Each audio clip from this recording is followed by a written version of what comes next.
What is how do you want to do this? Oh, we're Hey, live. we're Okay. already live. Okay. Hey, Okay. everybody. Yeah, Tuna Bites. Wow, we're here. It's week 2. And for some of us, that was meaning more gray hairs. And for others, we are smiling and feeling great, like the guy down here. So we are here to talk about week 1 and crazy free agent bidding, and week 2 already underway, and just all things fantasy football and in Tuna land. So Richard, welcome, and Nathan is here with us, and welcome as well. And he's going to be joining us more frequently this season. Maybe Captain Insano too. I don't know. Sometimes it's a package deal. Sometimes it's just Captain Sometimes. Insano. And Sometimes. I don't really know what to think. But for now, we're getting the very mature Nathan there with us. So Very mature. yeah.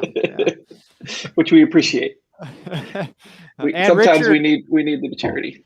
And Richard also sounds like he's not from outer space this week, so we appreciate that, Oh, Richard.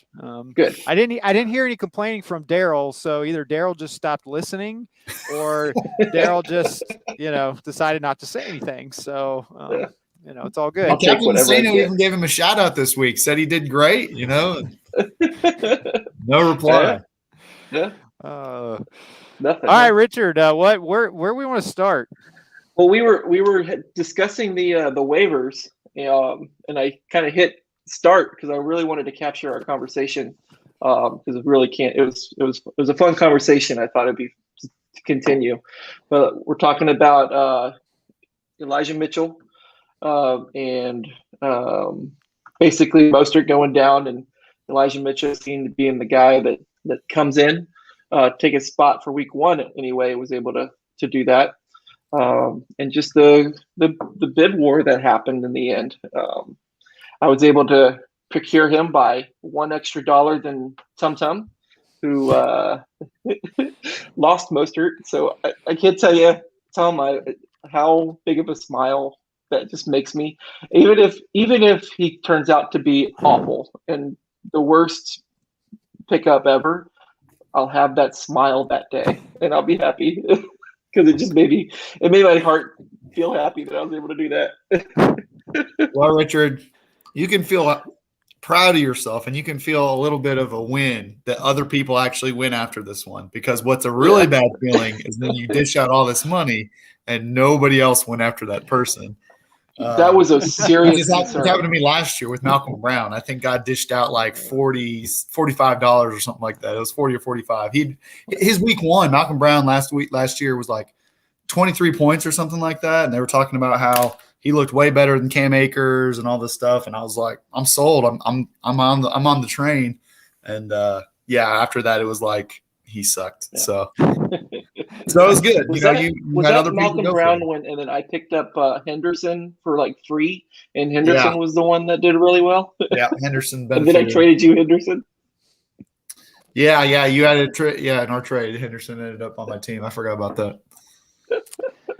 Well, I will say that was definitely the most competitive bid that we have had in our league since we started free agent bidding. I mean, we've had some where they go, but that was fun, and I think we don't know because we don't have Jonathan here, but I haven't heard anything from Jonathan. But when I saw that it was $1, and of course the amount, here's the thing. When I did the bidding, and I'm just gonna, I don't care, I'm gonna share it, but at first I was gonna go up as high as like $38. I was definitely not going as high as you and Jonathan, but I was kind of there. And then what I do a lot of times is I come back down, which of course means I end up missing out on a lot of guys, but I came back down just for a variety of reasons. One, just because it wasn't a huge need, and also because Kyle Shanahan is like, Emperor Palpatine, and just plots up ways that he can break the hearts of everyone in fantasy football. So, I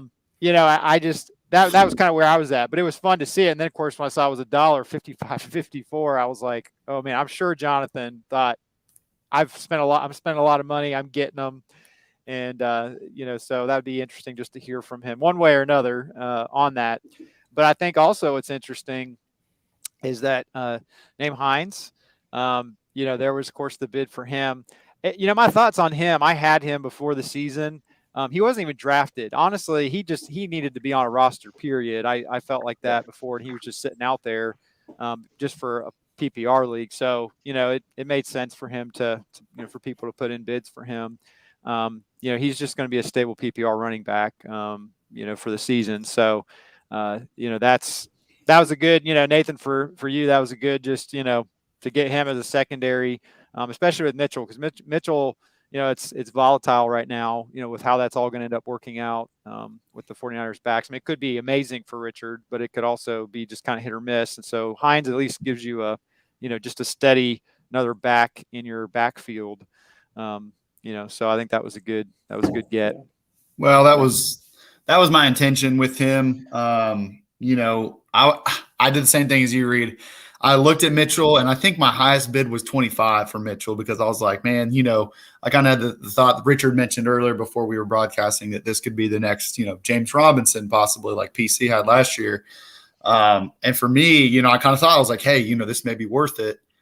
But, I know that I'm typically the person that's overspends. So I was thinking 25. I'm like, man, probably the highest bid's going to be like 12 or something like that. And I'm going to way overblow this. So I actually backed it down to, I think, 18. I was like, 18, that might get them. And then I started doing research on what people were saying. Like, I started reading articles and listening to podcasts, and people were saying like, yeah, I'm prepared to drop 30% of my $100 fob. Somebody was like, I'm prepared to drop 40. And I was like, this is probably too rich for my blood, so I'm just going to go ahead and cut it a loss. I didn't even put in for him. I actually deleted it. As you can see on there, I'm not on there. Also, too, because I was kind of like you said, Reid, with Shanahan's offense, you still have Jeff Wilson, who's probably going to be back in a couple, or not a couple, but probably about 4 weeks. You have Trey Sermon, who what in the world happened this past week? Everybody's thinking that he was going to be the guy, even over Mostert. Yeah. And Ayuk. And then Ayuk. Yeah. I mean, I don't know what Shanahan's thinking over here, but there's people playing fantasy football, and we got these players, and we need them to play. Okay. I got a goose egg. I had to deal with the Ayuk. You don't get to complain about the Ayuk. I got to deal with it. Yes, you did get to deal with it. I have him in one of my other leagues, so I was pretty frustrated about it as well. But for this situation, like I said, it's volatile. And Richard, he may end up being the next best thing. He looked great on Sunday. Yeah. He really did. So it's very possible that he ends up, taking the lead role and running with it, and that'd be awesome for you. For me, it was too rich for my blood. I was like, nah, I'm out. Yeah. And Nem Hines, he was there, and he looks like a PPR guy, and it looks like, he may end up being that kind of 12, 14 point kind of guy all year long. And I like that consistency. So, yeah. I'll go ahead and just justify my thought process, and I'll let you guys, and then Reid, I'll let you respond back. My thought process, first of all, after the draft, I don't know if you remember, Reid, but I said I'm ready to spend on whoever the week 1 running back is. So I had to follow my words up, and I had to spend for 1. 2, you look at my roster right now, and Ronald Jones, Taysom Williams, that's it. That's all I had. Like, Taysom Williams got the start. He did well. He got 17 points for me this week. But it was like they basically told him, like, if you don't do well, Murray's going to take over and you're just going to get screwed. The stories coming out of Baltimore right now is it sounds like it's going to be a committee anyway. So that might work out. Ronald Jones was garbage this past week. So, yeah, I had to shoot my shot, and here's where we're at. But again, it just makes me so happy that I was able to not overspend. I mean, I spent a lot, but the fact that the margin was $1 just makes me very happy. Oh yeah. Oh yeah. You gotta be happy about that. Yeah. And this goes back, Richard, to and Nathan, that we, there's that philosophy in free agent bidding. And as we've done this over, I don't know how many years now in our league, everyone's kind of gotten used to it, adjusted, or figured out, what's my strategy with Fab and how I spend it. Some people go for the, I'm only going to take a couple shots, like actually bid some money, and it's going to be like, 2 or 3 main ones that I'm just going to go out for because they're worth it. And then everybody else, I'm just going to, I'll just try to be strategic about the waiver wire and put my bids in. Or there's some people that, they do the smaller bids and then they just kind of wait and they sit on it. Of course, that has to do with your need.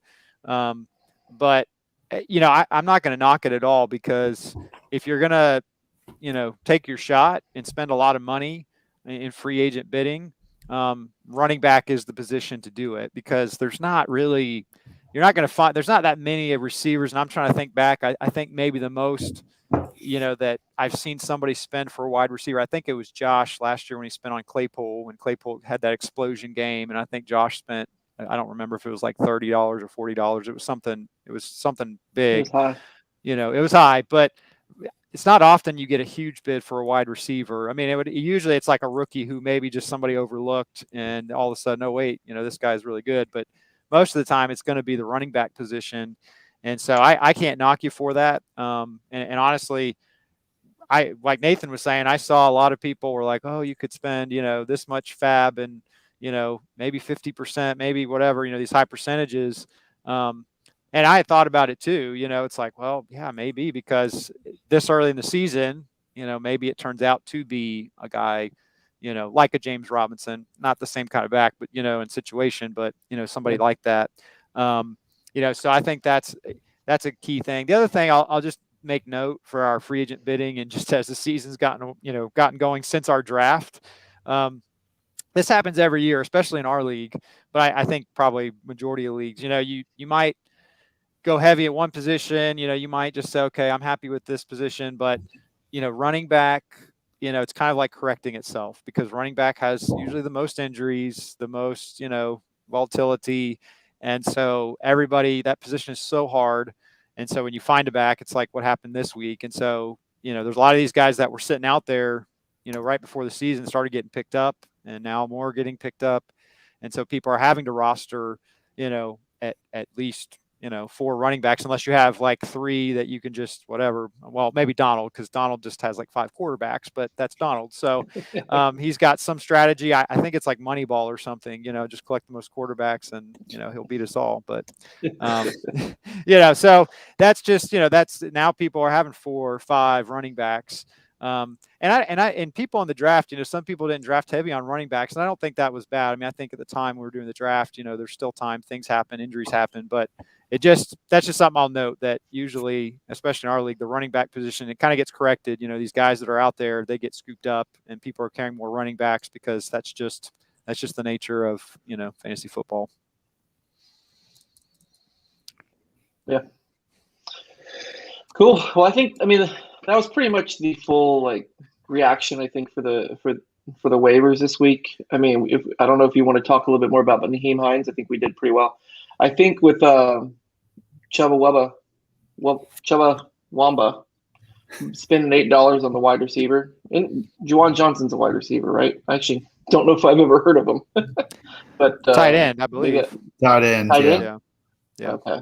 So see. I wonder if he wishes for that he didn't do that, a little bit, but it's not a terrible amount of money that he lost on that. So, Kenneth Gainwell was another good pickup. I like that pickup. I was looking at him too. It was between him and Naheem Hines and Mark Ingram. Obviously, I went for Mark Ingram as well, just because I think as that backfield continues, they're gonna, as long as they can move the ball in the air. I mean, I think they're gonna have a decent running attack. Now it may split next week. We may see Mark Ingram go in the back. Who knows? But I still think he's got value. The thing I thought about Mark Ingram too, but his carries, his yards per carry were not great, if I remember correctly. I watched that game, and he wasn't doing a whole lot with what he was given. So I don't know how much he's going to be helpful, but I hear what you're saying. Like it seems like he was the starter. So there's something to be said about that. So. We'll see how it plays out. Yeah. Yep. PC just starting a collection of quarterbacks like Donald. Well, I mean, it stinks. He lost his quarterback for the season, or not the season, but where is it? Was it a season ending? Yeah, it was season ending. He's on he's on season IR. Well, what I read was that he was gonna try to come back after 8 weeks and just rehab and then have surgery after the season. They may not need to with Heineke. Yeah. That was disappointing. I was expecting Heineke to throw up yesterday. That's why I got the Giants defense, and that did not work out well. No, Richard, that backfired in your face. I appreciate that, Richard. Richard. Thought. I think it was a good thought. Okay. Well, since we're talking about your matchup, well, what you want to talk about this coming one, or you want to talk about last week's? no, talking about y'all's current matchup. Okay, we can go straight to that if you want. Well, let's hit last week real quick. Let's just Okay. We'll hit. All right. Yeah. I don't mean to come in and take over. No, we know how it is, Nathan. You're getting big time now. Yeah. Well, let's talk about last week. Jonathan was ripe for to pull the upset on him this week, and it was Rodgers and Ayuk disappointing so much this week. Just gutted me. It gutted me. So the fact that that's what I'm saying. Like it was there. It was there. I missed the opportunity, but I was able to sneak out a win right afterwards with the waivers. So it still hurts, but man, this week was disappointing for both of us for sure. But for me, I just feel like I got it worse. Yeah, Richard, you didn't really help yours. Reid's was self-inflicted, so yeah. Reid created a team that can match his own team. Look how kickers make no difference in the outcome. Hey, point that out. Hey, look at this week. Did you watch the game last night? Graham Gano. No, I didn't. Graham Gano. That's in the middle. That is a 22 points. Past midnight game for me. So no. But Richard. I don't think there's a lot to really say about this game. I mean, if you want me to really expound on the heartbreaking loss, I can. But I think you pretty much summed up the reason you lost. It's 2 players, 3 if you count Andrews. You have to look also at Jonathan's team. I mean, just to hit this real quick, not to rub it in, but like Ezekiel Elliott was bad. He had 5 points. Marquez Callaway only 2 points, even though they had such a high-scoring game, which was bizarre. Mostert was injured, got 2 points for him. I mean, there was definitely opportunity. And, like, even if Rodgers had put up a mediocre game, you may have actually, pulled ahead. I mean, look at Derrick Henry. He got 9 points. Yeah. It was such a strange week one, Richard. I mean, your team, I don't think your team's bad. I just think that it's so strange across the whole NFL that it's like so many players were just duds. Yeah, Captain Sano was bagging on my outcome, and I had to text him. I said, "Hey, I got 2 players still to go." And he's Listen, like, "Yeah, we'll see." Deadlines have to be met. All right, deadlines have to be met. He says, "I'll give you praise if you win out." So yeah, he's a man of his word. He would have put out a video for you and said, "Okay, I was wrong," but he wasn't. Anyway, all right, let's move on to Josh and Dwayne. I think the outcome is pretty much what we expected. No offense to Josh, but we knew that this was going to happen. Josh and Daryl, you mean? I'm sorry, Daryl. Did I say Dwayne? Yeah. Sorry, Josh. It says DW up there, so I can. Yeah. Yeah, Daryl getting off to a great start, 1-0, and and he put up, hey, listen. Yeah, I mean, Josh put up a bad score, but there was other scores. Obviously, Richard, you and Jonathan scored less. And, although for Daryl and Nathan, you had talked about this in your segment on your show, but, Jerry Jeudy, I was like, I saw that. And I was like, man, Daryl it's like all his guys are going down. Yeah, he's injuries, man. That stinks for him. I hate that for him that he's got, more guys that are injured. But, I mean, still, look, I mean, Waddle and Shepard. I mean, Shepard, I thought that was kind of a 1 week thing. And then last night, Shepard ends up doing it again against my team. Yeah. I mean, we really should have seen Shepard, coming in the season, after they drafted Tony in the first round, and he's making a big impact right now. And what's his name that they paid a bunch of money to, and Kenny Golladay. Kenny Golladay. We should have known that. That broke my heart. I loved Kenny Golladay, but as soon as he signed with the Giants, I knew it was over. Yeah. But I mean, Sterling, like that was my thing. You said there's been people that you've seen on the waiver wire that you're like, they should be rostered. Sterling Shepard was one that I was like, man, he needs to be rostered. I just think people didn't realize or know what his role would be this season with all the wide receivers that the Giants have. Apparently, the first round draft pick of Kadarius Toney, or second round, whatever round he went in, is the odd man out. It looks I don't know. I of course loved him with the Gators, but right now it's like almost looking like, Tavon Austin or John Ross all over again, first round receiver that's smaller but fast, and I don't know, we'll see. Yeah. So I think he's got talent. I just think that he's got to be in the right offense, and as soon as the Giants drafted him, I was kind of like, it was such a weird draft pick. Very weird. Yeah. I wanted him to go somewhere else. I thought Tony. I really was hoping he'd go to the Jags. To be honest, honestly, he'd probably do really well at the Jags in Meyer's offense. I don't know if Etienne would have been picked where he was if Tony was there. I'm curious. I'm really curious about that. Yeah. So, all right. Well, let's move on to Aaron and Bruce. This was expected, right? It was expected to be close. I believe so. I mean, it's high scoring, 128 to 137. It didn't disappoint. No, it did not. I mean, just Bruce with the stack of the Kansas City Chiefs. I told you guys earlier in the year, that's so lethal for him. Yeah. And it might bite him one of these games. It might bite him, but I mean, just with this one, whew.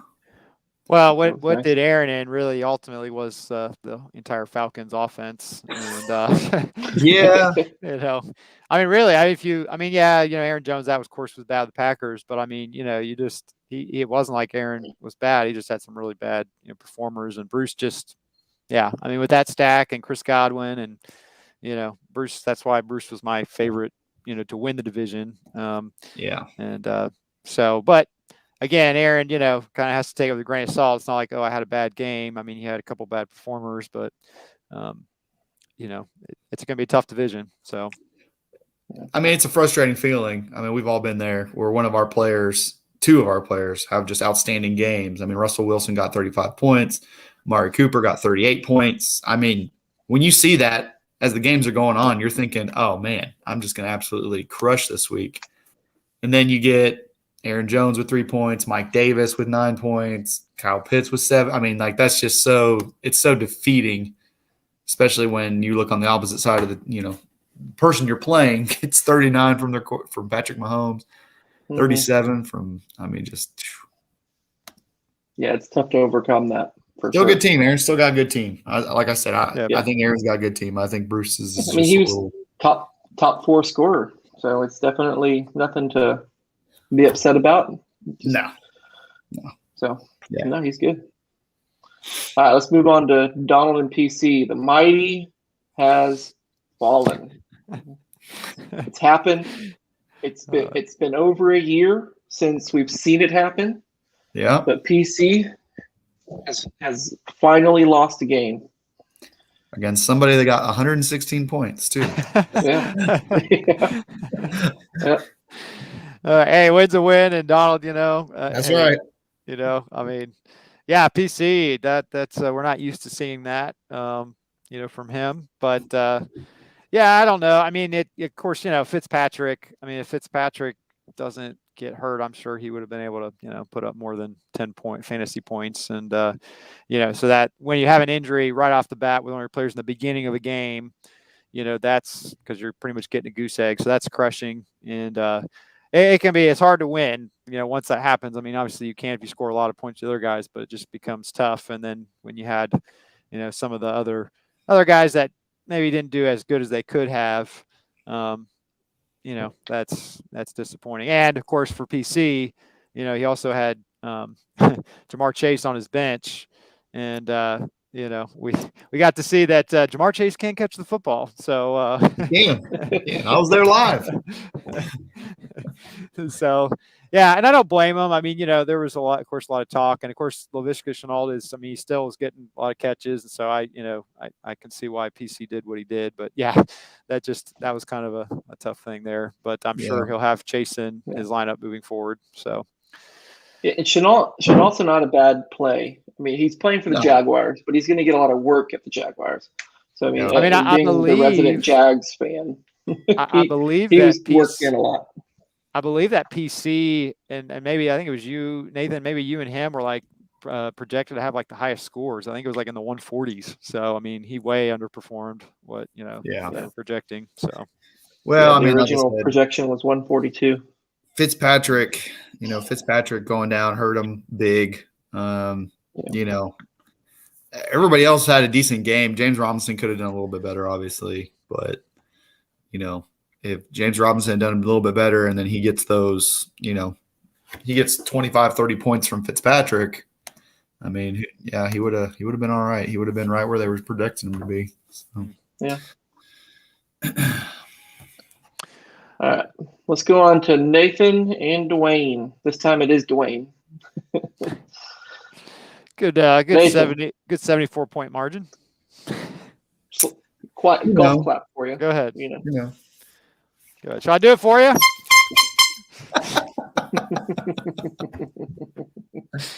You're welcome. Well, look, we came in to make a statement game. We just wanted to let everybody know that we were here. And Dwayne, I think you get the picture, right?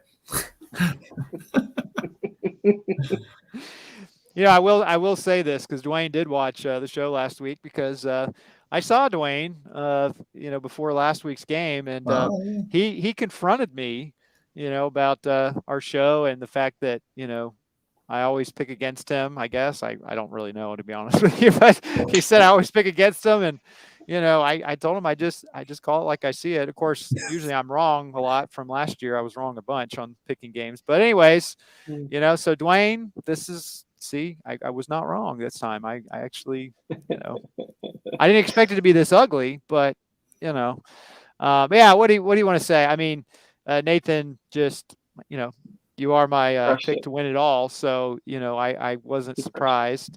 But yeah, you absolutely crushed it. I will say this: the one that surprised me the most out of your whole team was the Cardinals' defense, and. Yeah, because to be honest with you, I was looking at them, and of course, obviously the reason their front seven was dominating. But they were talking about, hey, their secondary, Malcolm Butler retired, and their secondary, and of course I'm thinking, yeah, it's gonna be a high scoring game, and then it was just like 29 points for the Cardinals defense. I didn't see that coming. Chandler Jones, man, 6 sacks. I couldn't believe it. I mean, I'll be honest with you. So on Sunday, I was at the Bengals game, Bengals Vikings. I have a buddy that's a big Vikings fan. And, Bucks had already played. So I was like, yeah, I'll go, and I do cheer for the Bengals in the AFC. They're my local team technically, and they're fun to watch right now. They were on Sunday. But we were keeping up with all the scores. And I mean, I just kept seeing the score for the Arizona game, just climbing.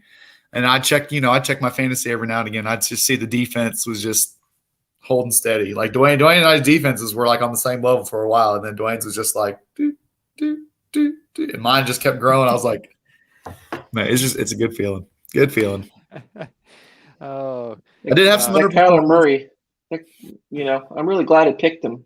In the draft. I'm really glad I told you that he was going to have a good year this year, and he's good. I was right.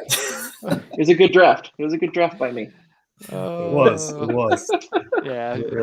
I never would have predicted that swing between, the 40-point swing between the two quarterbacks that we traded, but could have won if I didn't trade him. What are you gonna do? Richard, I'm glad you said that. I was going to point that out, but I was trying to be, just nice, and I didn't want to rub salt in the wound, there. But I'm glad you pointed that out, because that's honestly when I looked at both the two games, I was like, Richard lost because you didn't have Kyler Murray. I was like, he had Kyler Murray in the trade, he would have won. I was like, that felt bad. I was like, oh. But then he won that, look at his team. Then he wouldn't have had Damon Harris. Look at that guy. He got him 9 He's my solid best points. running back of the week. Second best. Oh gosh. Yeah, I'm curious, Dwayne. I got some advice for you. I think you should start Matthew Stafford in LA. That's my 2 cents. So. Yeah, he looks Yeah, great. I don't know who I would have started there either. I mean, Ryan Tannehill's got AJ Brown and Julio Jones. I mean, you gotta think he probably had that mindset of like, oh yeah, Julio's gonna eat, but it's the Arizona defense. True. Fear. No, I mean, I get it. He had some rough. He had some rough players. Sutton with 2 points. Tanya with 2 points. It was a bad week. And then Debo just took off. That was crazy. Well, yeah, he did. Yeah. Holy cow. Yeah. He took all my points from Ayuk. What are you gonna do? Yeah. All right, Reid. You wanna let's get it over with, right? Let's get it over with. I'm not surprised by this. When I looked before the game, obviously I'm not picking my own games because I'm gonna pick myself. But John Mack had a lot of great matchups, not just great players, but he had a lot of really good matchups. And so before we even started with our games, I was kind of like, I didn't love, what I was going up against with his players and the matchups that they had. Now, I didn't expect that. Well, let me just say this. This is going to be my thing. Apparently, when I go against Tyler Lockett, he just absolutely explodes because last year when I played Dwayne and he had Tyler Lockett, he had that 49-point game and literally was the reason I lost. So then when I saw Tyler Lockett this last week get 2 touchdowns, I was just like, it's the Tyler Lockett curse. Anytime I play him. So, I mean, he just explodes against me. But no, when you have 2 receivers get 2 touchdowns each, it's going to be hard to win. I mean, when you see that, and those were the earlier games, and I just kind of knew pretty quick. I'm like, unless my guys somehow can match that, it's going to be tough. And of course, Hurts playing the Falcons, I wasn't surprised by that. Yeah. So well, there are some bright spots, Reid, and I will say that AJ Brown, even though he 14, that's middle of the road, but still, he was the only one that really produced fantasy wise in that game, and. That was good. And then Mixon with 24 points. I watched, like I said, I was there at the game, and Mixon, he played well. He ran with a lot of, with a lot of power, and they trusted him. But I will say that they did put Samjay Pirine, whatever. I don't know what his name is. Majay Pirine. Yeah. Pirine. Oh, there you go. So he played quite a bit. They actually had him in a lot of situations, and I was sitting there wondering, like, why is this guy in and not Mixon? So even he had touches taken away, but he's got a little bit tougher, and we'll get to that. But he's got a little bit of a tougher matchup this next week. Mm-hmm. Yeah. No, I still, I was encouraged definitely by Mixon, and of course now he doesn't have Giovanni Bernard that will. So, but yeah, I wasn't. It's week 1, and I still feel really like I still felt there were things about my team that I felt really good about, and I still like my team. Obviously, it was I didn't get the points I wanted and I got destroyed, but I still felt good overall about just week 1. But again, we'll see as we go along here. Yeah. If either of you want to trade a running back, I'd be happy to listen. Just to let you know. Also, are you willing to overpay? I am. This 97 beating out my score just doesn't help me feel better. I gotta tell you.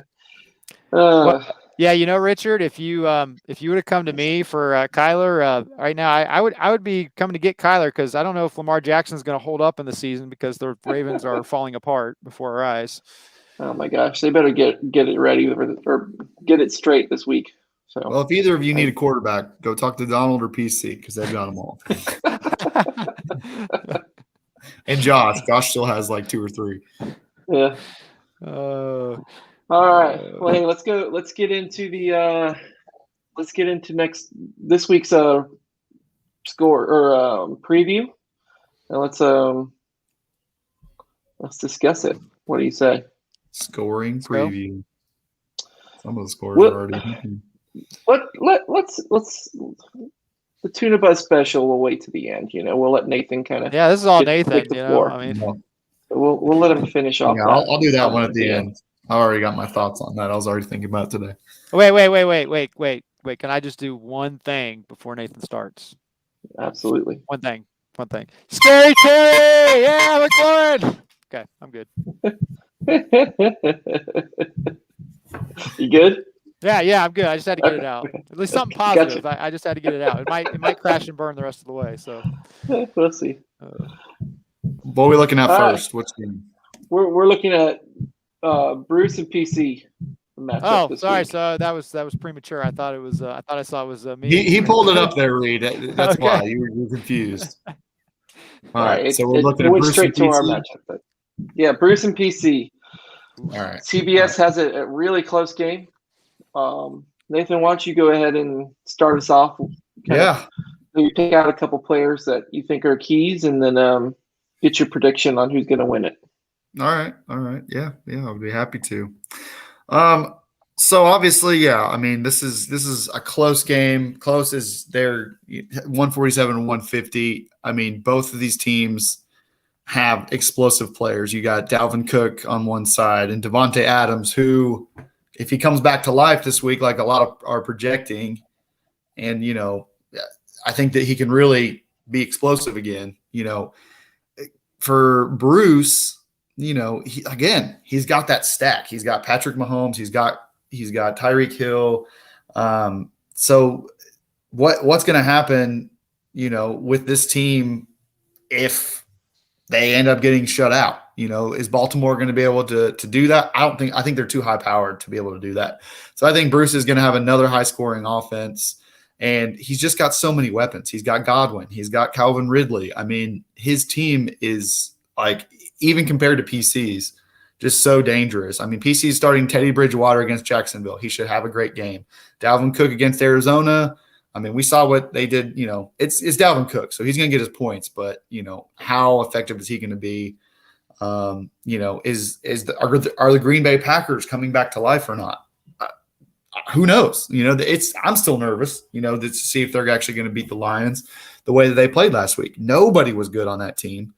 But I think the key for PC, those are my two big keys right there, is Devontae Adams has a comeback game and Jamar Chase continues to be solid. If he can do that, then I think he's going to beat Bruce.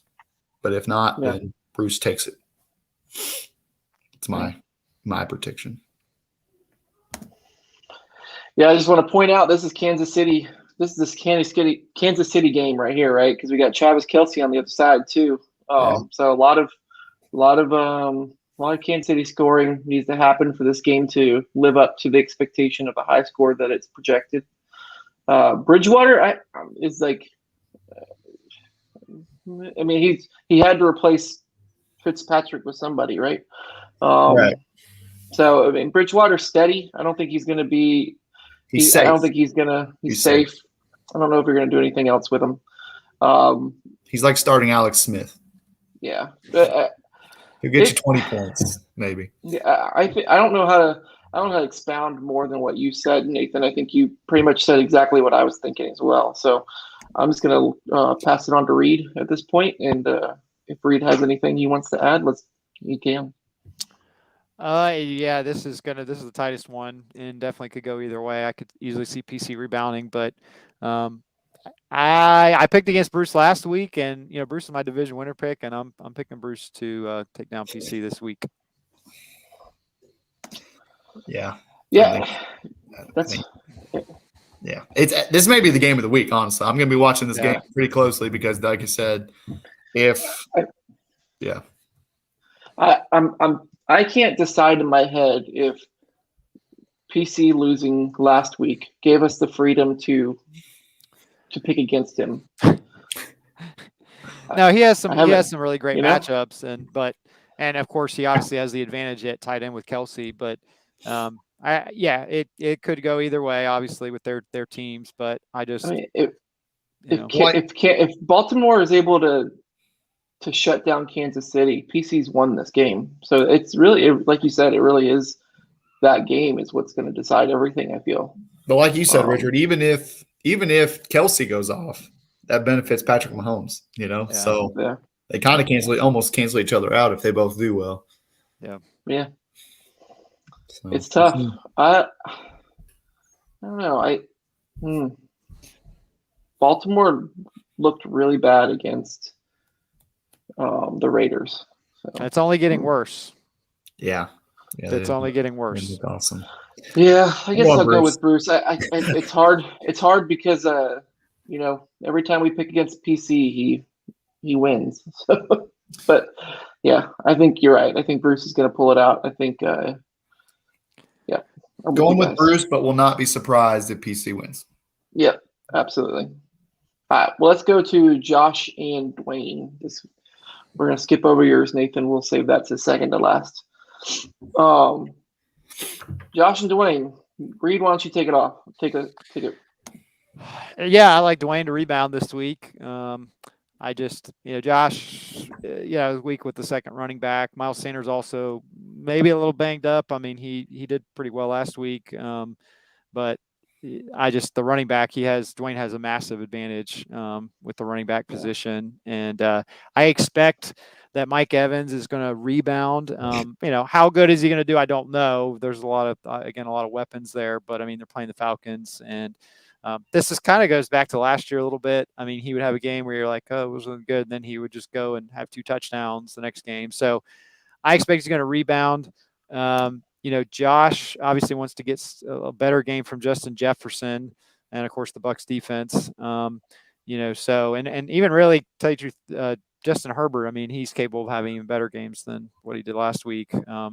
So yeah, I still like Dwayne. I think Dwayne has a, solid squad, and Swift looked good. And we talked about him being, and Nathan, I mentioned him being a key for Dwayne's team. And if he's healthy and he's playing, looks like Jared Goff is just going to be dump city between Hawkinson and those 2 running backs because they have nobody else. And so as long as Swift is going, he's going to be great. And so, yeah, I just like, again, I know Josh is kind of strong the second running back, but I think Dwayne's going to rebound this week.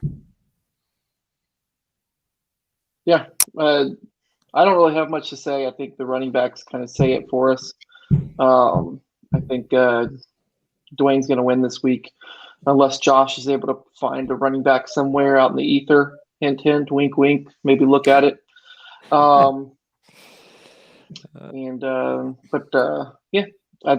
I'm with you, Reid. I think it's going to be Dwayne the entire way. Dwayne's got a good team. I said it, I said it before, I think it's going to be between me and him in our division. I had a great start last week. Obviously, Dwayne did not. But I think that he's got a good, solid team, and he's going to make some adjustments. Deebo Samuel's in his lineup. Looks like Matthew Stafford's in his lineup. So I think with those guys, he really has the potential to take the next step. His running backs are good. Chubb had a fantastic game, and Swift, that was kind of his coming out party. So last week was. So I think that Dwayne will take this game. And I think Josh, until he can find some really solid, strong running backs, which I don't think that's going to happen for him this season, unfortunately, unless he makes a big trade. I think he's going to have a hard time. Dwayne's going to win. Yeah. All right, let's move on. Let's go to the 2 winners from last week, facing head to head. We got John Mack and Jonathan. Nathan, why don't you start us off? Yeah, so this is going to be an interesting matchup because I don't think I expected John Mack to do as well as he did last week. I expected him to give Reid, a decent game, but I mean, the fact that he scored as many points as he did, was pretty surprising. Now they play San Francisco's defense, or Jalen Hurts plays San Francisco's defense this week. I think that he's going to come back to earth a little bit. It's not going to be a free-for-all like it was for the Falcons, so I think his points will come down.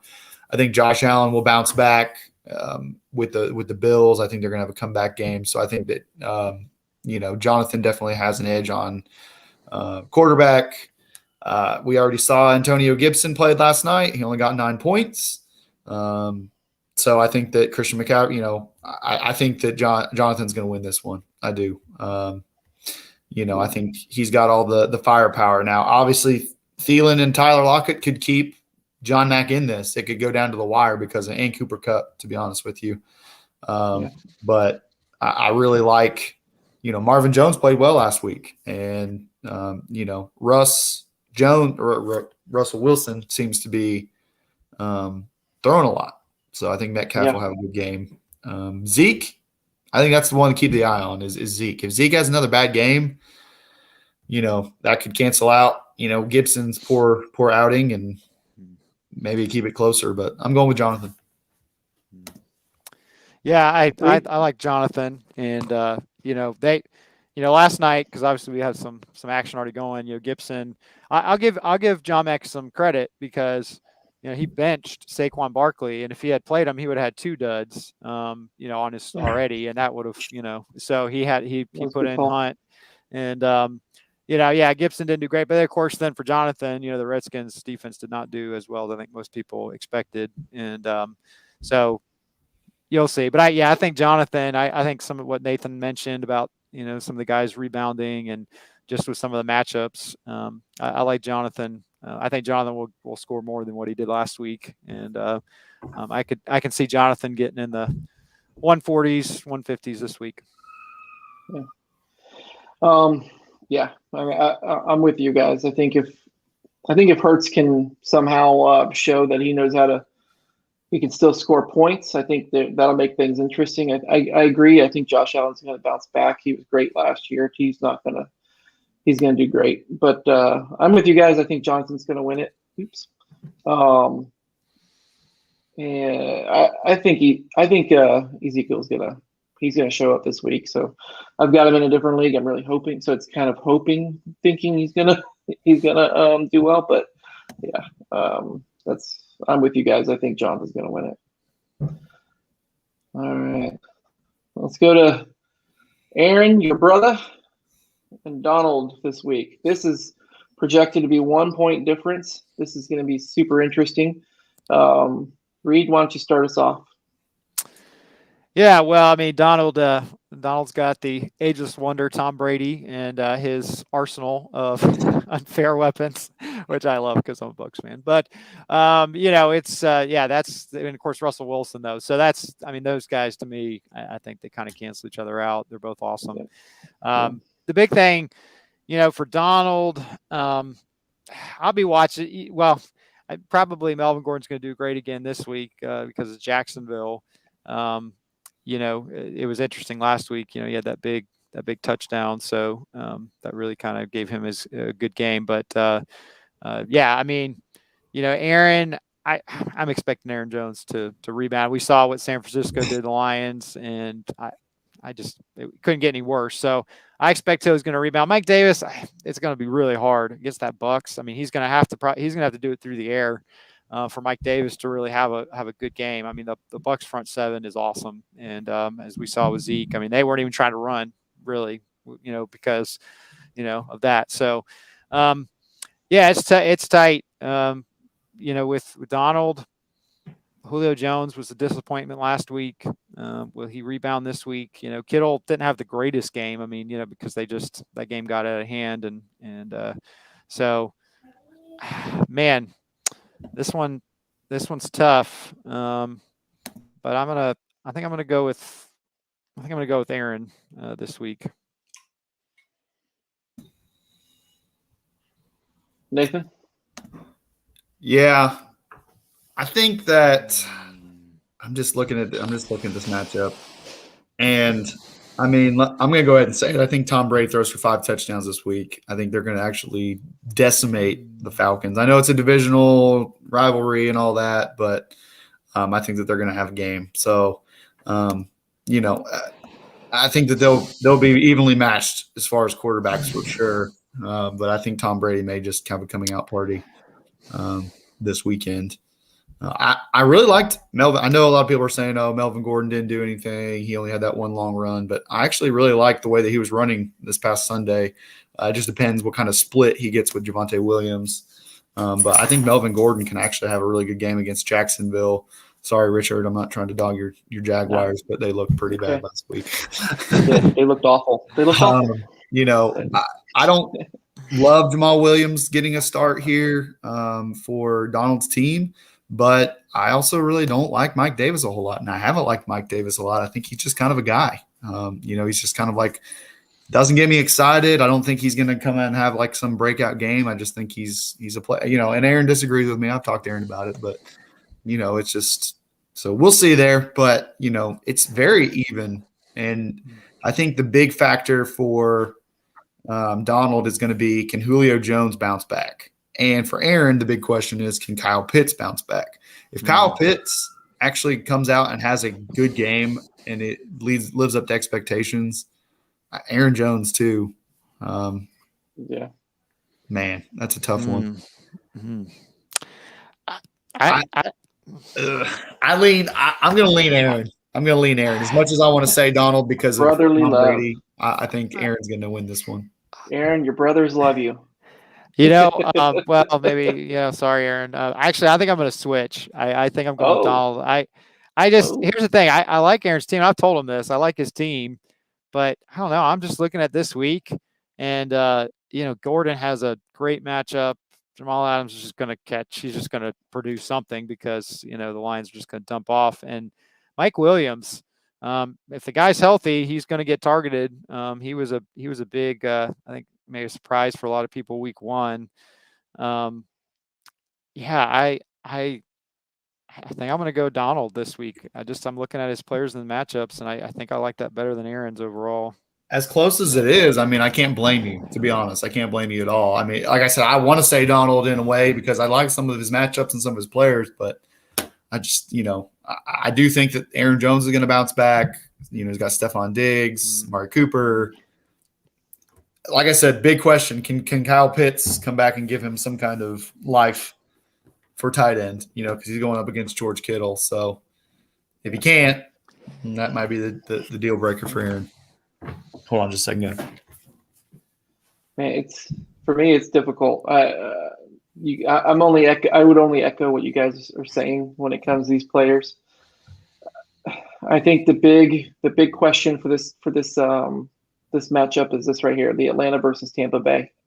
I think that's going to decide it, to be honest. I told Aaron I didn't like Mike Davis myself. So you're one or the other. Everybody that was going to the season. One or the other.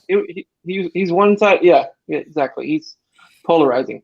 Aaron Jones needs to bounce back though for it to be any work for this to be even close. With Green Bay being the way it was that last week, they need to bounce back and they need to show up. So it'll be interesting to see if it's Aaron Jones that shows up, if it's going to be Aaron Rodgers that shows up, is it going to be both? You know, Aaron's got good starting running backs, but last week was just disappointing for both of them. So are they both going to be coming back? We'll see. I think if they do come back, they're definitely going to overtake Donald's running backs.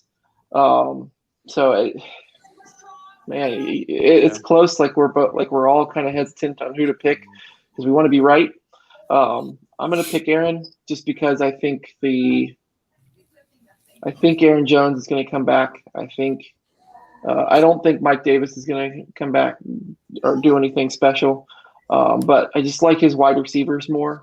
I think with that, I need to see Julio Jones actually do something in his new team before I'm willing to put any kind of hope into his production. That's kind of my perspective on that. Kyle Pitts, I think, is probably going to be the only shining spot in Atlanta, to be honest. And besides Ridley. And then Chase Edmonds, it's going to be interesting for Arizona. I think Minnesota's defense is probably about the same as last year, so it could work out for him. Be interesting to see like how the running back situation is in Arizona this week with Connor there as well. Sanjay, P. Ryan, and Mixon, they were getting a lot of dump offs in the backfield and running it up. So I mean, I think Chase Edmonds could definitely have that advantage against the Vikings defense. Yeah. I'm gonna go with Aaron. I think that's the way it's gonna turn out. But we'll see. We'll see what happens, right? Okay. Heartbreak. Let's go. One way or another. Let's go with Nathan versus Daryl. This is Nathan. I'm just gonna go ahead and say it. I'm not gonna do too much analysis. Your team is a monster, dude, and that gift of Kyler Murray really just puts it in there. You know, it's yeah. Why would anybody trade you to Kyler Murray? I don't know, but it is what it is. You've got a monster of a team.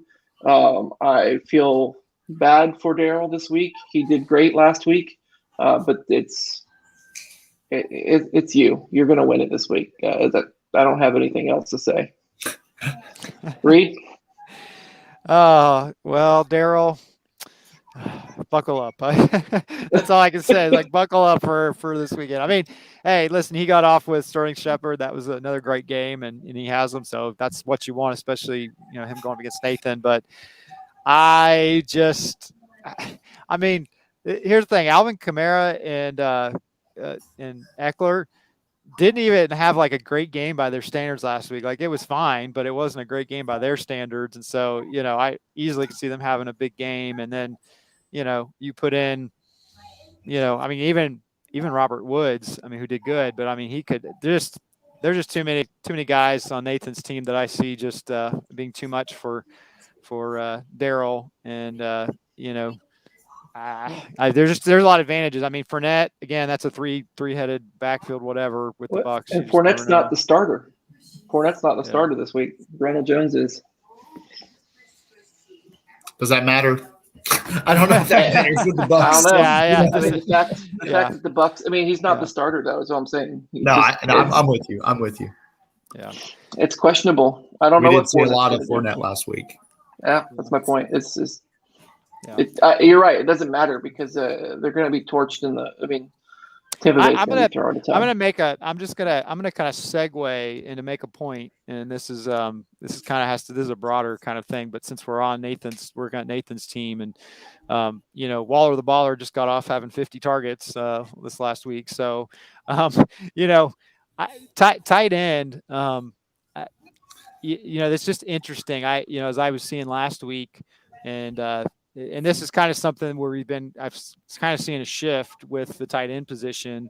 Obviously Waller may not have that kind of game this week. And I get that, obviously it's not going to, Kelsey doesn't have, that many targets every week either, whatever. But I mean, if we were redrafting today, I mean, even just based off of week one and just already seeing like the tight end landscape and what we know of it, Darren Waller would be in the conversation for first round like Kelsey is. In a redraft league. I mean, he was up around, I think, the third round with Kittle. But I think that one of the things that it's probably going to start changing, and I think in general, we just kind of have to start looking at the tight end position differently than even, there was a shift obviously with Kelsey going in the first round, which is a lot. Oh, a tight end, Gronk in past years, that was there too. But the position is so thin, and, there's only, 3, maybe 4 this year. We'll see. I mean, maybe 5. I mean, Hawkinson had, great first week. Maybe he'll get in there, and you could say maybe 5 guys. I don't know. But, to have truly elite tight ends, I mean, it's basically like having, well, yeah, it is. It's a huge advantage. It's like having a stud number 1 wide receiver. And if we're saying when we go into these drafts, whether it's keeper league or not, we say, okay, well, you can draft Devontae Adams and these receivers in the first round. Well, why can't there be multiple tight ends? And if it's such a thin position, I mean, don't get me wrong, running back is still important. And obviously you're going to have running backs and receivers outscore, the elite ones usually outscore the tight ends typically. But I saw a stat, was it yesterday, that was basically, I think over the last, 6 or 8 games coming back, going back to last year where they had like the top tight end wide receiving games, like points per game. And the top 2 were Kelsey and Waller.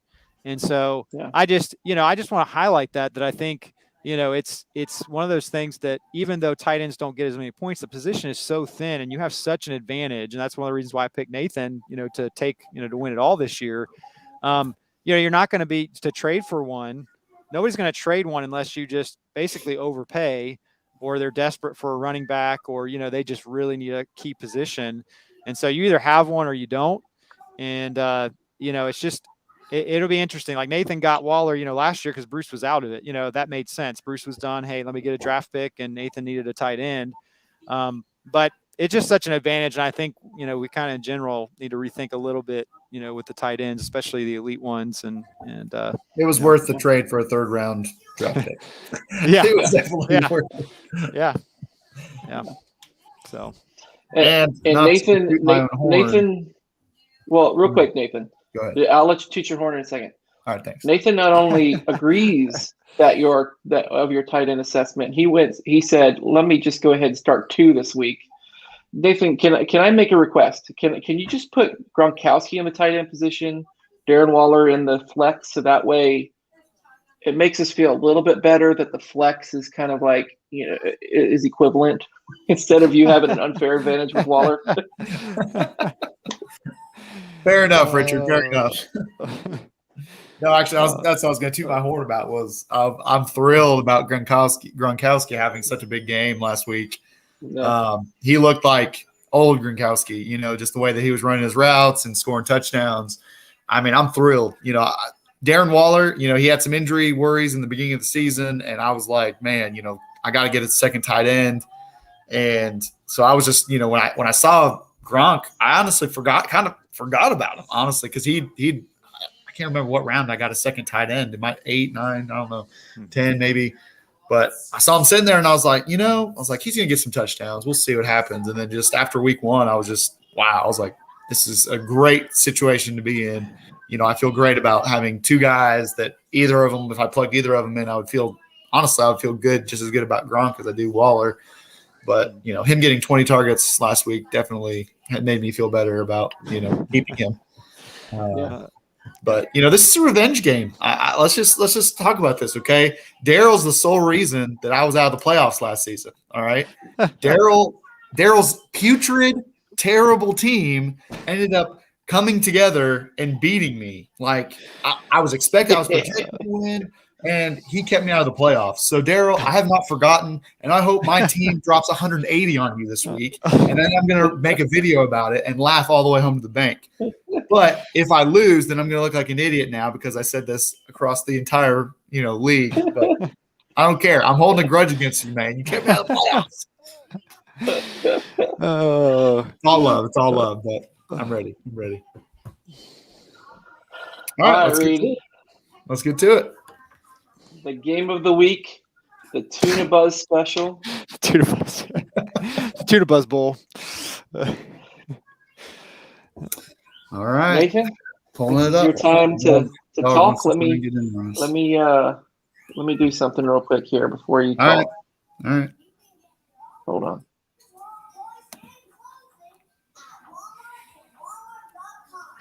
Come on, do it correctly. Forget it. I was trying to just put you center stage, brother. Oh well. All right, go ahead, take it away. Good. Yes, the matchup between the French Boondogglers and the Barnstormers. This is projected. Let's see, what is the scores? You all projected for 125 to 131. Yeah, with Reid on the winner. Reid with the slight edge over there. Okay, first things first. Lamar Jackson is the biggest weapon that they have on the Ravens. Okay, he's such a threat, running, throwing, but I think this is the week that Aaron Rodgers comes back to life, and I think that he's gonna have a great game. I'm not saying that Devontae Adams is gonna blow up or Aaron Jones, but I think the whole Packers as a whole will take a step forward, and it will be because Aaron Rodgers comes back to life, gets a little ticked off, and has a little life in him compared to last week. So I think that they're correct with having him up a little bit more. Lamar Jackson's just got such a tough matchup with Kansas City. That makes it really difficult to really feel confident that he'll have the edge over Aaron Rodgers. So that's my prediction. I think Aaron Rodgers will be a little bit better than Lamar Jackson this week. Derrick Henry against the Seattle defense. Can he come back to life, Richard? Can he come back to life? I don't know, but I do think that he's going to have a better game than Joe Mixon. I'm predicting that now. Joe Mixon is the perfect candidate because I owned him for a while. We've all owned him for a little bit to give you a great game, and then the next week he's going to be an absolute turd. I don't think he's going to be a bust. I'm not going to say bust, but I'm going to say his 24 points that he got in week 1. I think this week we're looking at maybe 10 if we're lucky.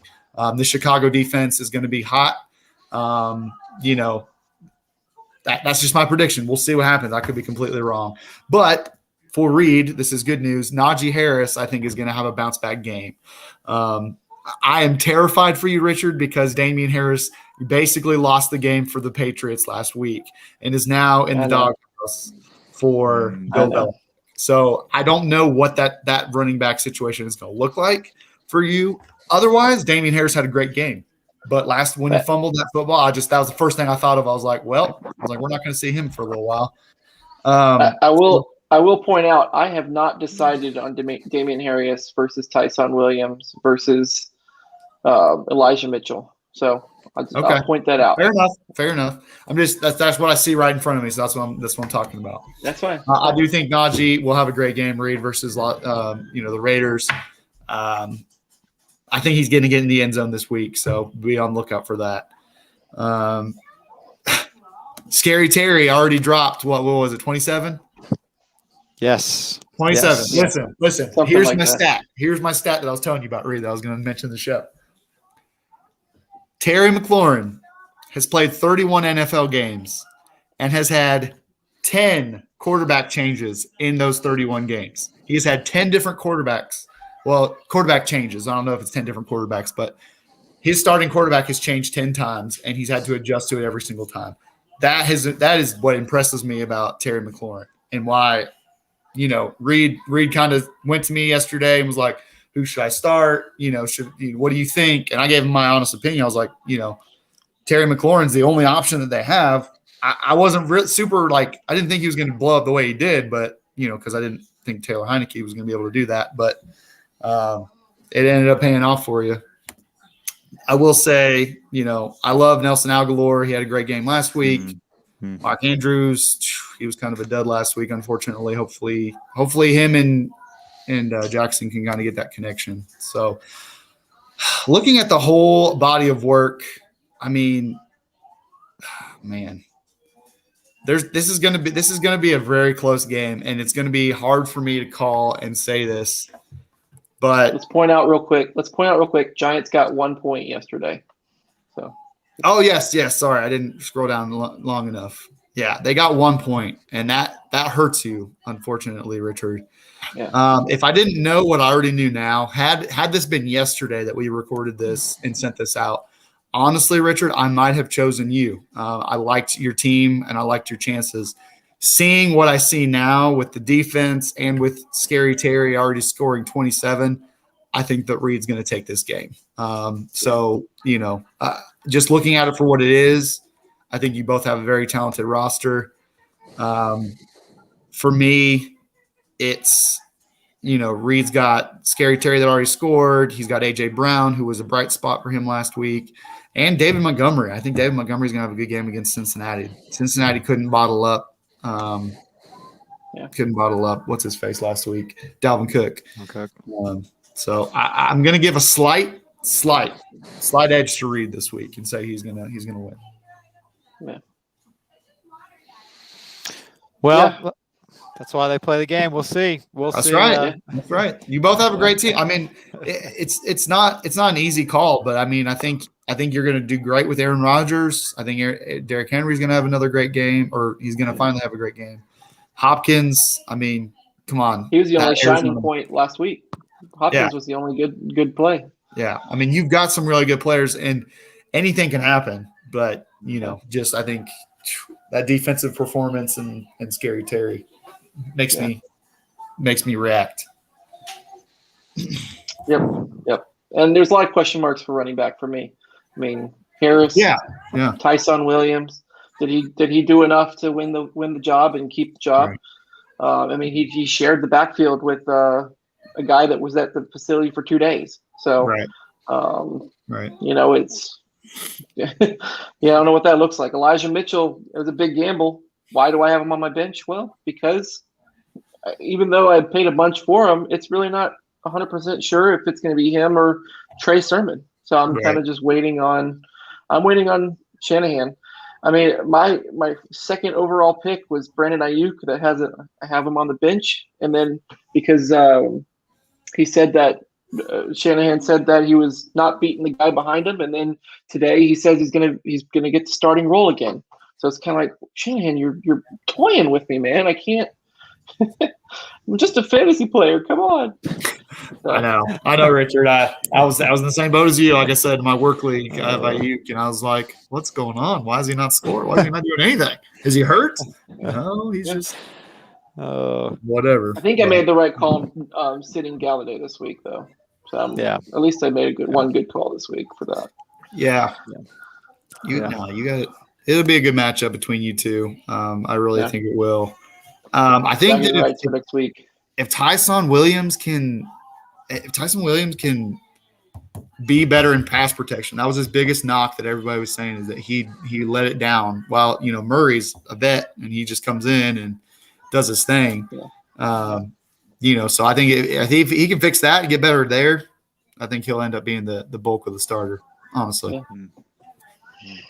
Yeah. I mean, this week I'm going to have to take some risks for sure to have a chance. So we'll see what happens. We'll see how my lineup ends up, but it's going to be interesting for sure this week for us. Yeah. Well, so. Richard, we'll have fun next week, one way or another. Yeah. Bragging rights for sure. You guys will have a lot to talk about, no doubt. You're either going to toot your horn literally, or I'm just going to be cheering in silence over here. All right, guys. Well, I think that puts a wrap on this week, and good luck to all you guys and all the Tunavites out there for week 2. And next week, we'll be talking, of course, not only free agent bidding, injuries, surprises, and really after week 2, there's going to be some, somebody's going to be 0-2 that we're surprised about. Somebody's going to be 2-0. I will say the one thing to everybody, and I said this last year, and I'm just going to close with this, is after week 1, Richard, this is to your guy, okay? In the words of Aaron Rodgers, relax. Just relax. Don't overreact to everything. Maybe Brandon Ayuk, I don't know. Kyle Shanahan's like the mad scientist, and But anyways, overall, don't overreact. It's going to take a couple of weeks to kind of figure out, who's really a bust and who's this and that. So, everyone's got to kind of get a couple games in, and then, everyone adjusts, so. Yeah. It'll be interesting. And, there's going to be some mad people, and I love it. I'm sure that Aaron will text us with some angry texts of some of his players that are not performing to his standards.